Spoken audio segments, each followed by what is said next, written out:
The next speaker is the proud uncle of Emily Damari, a remarkable young woman who was taken hostage from Kfar Azar on October the 7th and held for 15 months prior to her release. Emily's mother, Mandy, led an international campaign to secure her release. Emily's ordeal also included the loss of 2 fingers, and her injured hand gesture has become iconic. Emily's fortitude and continued public advocacy after her release has been a focal point across the globe. Please welcome Rob Moss.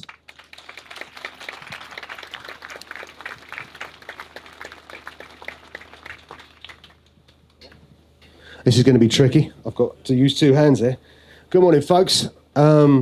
I'm here representing my family, the Moss family, the Damari family, Emily and Mandy. I'm sure some of you met Mandy a couple of weeks ago. She was at your vigil in Manchester, and she couldn't speak any higher of all the people that she met on that day. Firstly, thanks so much to Raphi and the Northwest Friends of Israel for inviting me to Manchester today. And obviously my condolences to the families of Adrian and Melvin and your whole community. A year ago today, strangely enough, I was stood at the side of the stage, just like this one, in Hyde Park in London, in between the Israeli ambassador, Zippy, and Chrissy from EastEnders, strangely enough, whilst my sister Mandy Damari, who miraculously survived the terrorist attack of October the 7th, implored the British government to do all it could to free her kidnapped daughter, my niece, Emily Damari, from the terror tunnels of Gaza. I remember thinking on that morning, thank God it's not me having to speak in front of the thousands of people. But now, here I am up north, beyond the wall, so to speak, and I can really appreciate the pure, absolute panic she felt giving her first public speech in the UK. So thank you for indulging me.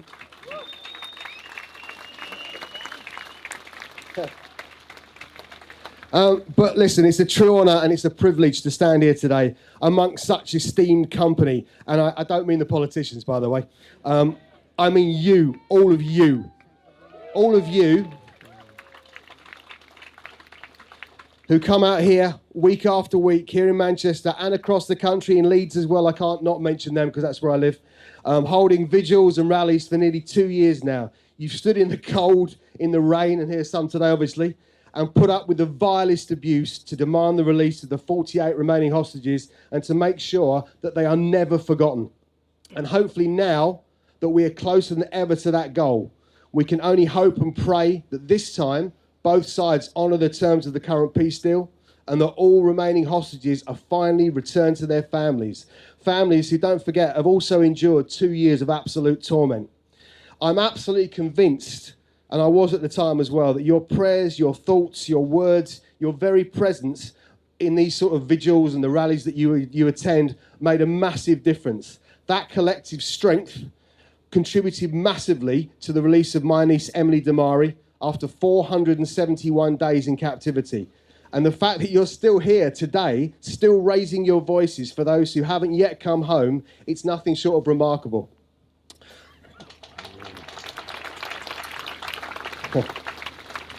I'm glad you're clapping yourselves because you should be. On behalf of my entire family, thank you from the bottom of my and all of their hearts, and especially Mandy and Emily.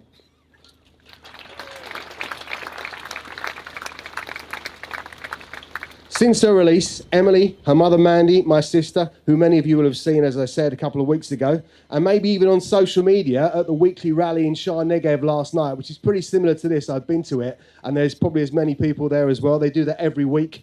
It was a place where a lot of people were killed in the desert, and really they go there to remember and to demand the release of the hostages. I suspect last night they were quite jubilant. Hopefully they've got something to be jubilant about come the end of Sukkot.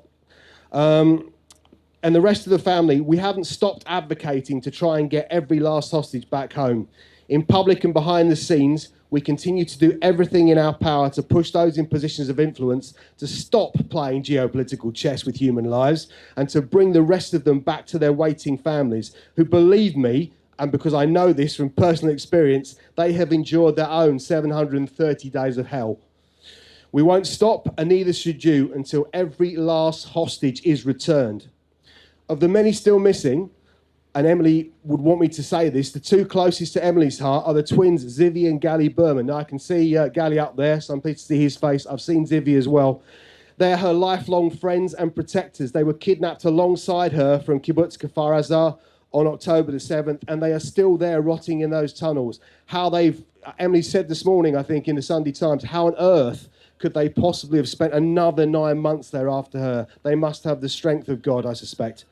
Emily has said many times that she can't feel truly free until they too are safely home.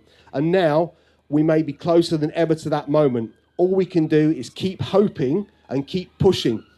Now, this is why I'm really here, because sometimes, especially after the dark days that you've suffered this week, and I can't imagine the unimaginable pain that your community has been through, hope is basically what keeps us going. Hope is the thread that's run through our entire journey, through the nightmare that began on October the 7th and every day since. Even in the darkest hours, we believed Emily would come home. I can't even explain exactly why. It wasn't logical, but we held on to it because it was all we had. That hope was the fuel that kept us going. And yes, we were lucky. A lot of people haven't been. Our story ended with a homecoming. Many others didn't. But from the very beginning, I believed Emily was alive and that one day she would return, and thank God she did. Despite everything, despite the trauma, the time lost, the injuries, she remains physically and mentally strong. Of course, she's missing a couple of fingers, as you all know. I would like to do the sign because it's what she does. But she hasn't lost an ounce of her fire, and neither has her mother. They are a force to be reckoned with, and I'm sure you've seen several of their speeches and her speeches over the last couple of years.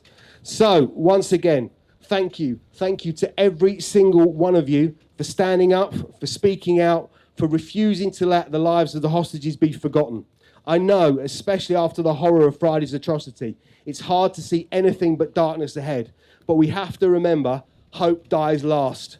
And while there is still hope, there is still light at the end of this long tunnel. And I'm really sorry for that cliche, but it's true. You can see it coming through the clouds now, just at the right moment as well. How perfect is that? Anyway, I'll leave you with this simple message. Bring them home now.